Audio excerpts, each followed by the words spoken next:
Do you remember back in high school when you would be in English class and the teacher would assign a book report? And I remember for me, I was assigned a book report. I was given a list of 50 books to choose from, and I could choose any book I wanted. What did I do? Well, it's probably the same thing that you did. First of all, I looked across the 50 books and said, all right, which one have I read before? And unfortunately, there weren't any. They were all the classics. Second thing I did is I said, all right, which one has a movie made about it that will help me understand the whole context of this book before I dig in? And then number three is I looked for the cliff notes. I wanted to see if there was cliff notes written for this book that was going to help me get to the goal line. And then ultimately I picked a book, I wrote it, and I think I got an A minus. Now, why do I bring that up? Well, let's think about the projects that our customers take on. What actually happens subconsciously is that we are wired to take the path of least resistance. We look and say, all right, what is the balance between the reward and the effort? And how do I get to a reward that is satisfactory or could be awesome with the least amount of friction?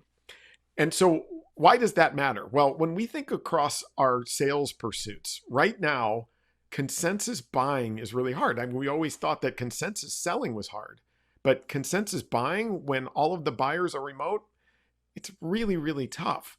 So it is our job to remove friction from the buying journey, because with 100 different things that a buyer could potentially focus on, are they just looking for the A plus, the biggest reward, and it doesn't matter what the effort is? Not quite.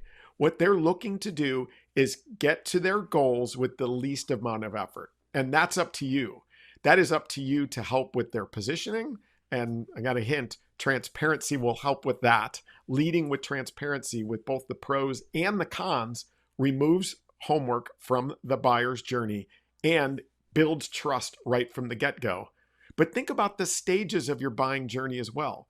Are you putting in extra stages? Are you causing the buyer to have to earn a demo or earn a proposal?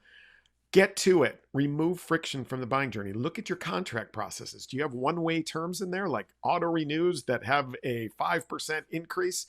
Or if you don't tell us within 90 days of renewal, then you're renewed. Look across your buying journey and make it as easy as possible, because your customers are prioritizing the projects that will give them a reward with the least amount of effort. That's up to you. So give it a thought. Reach out to me if I can help in any way and help you think through some of these things. And I can't wait to hear how it goes. Thank you.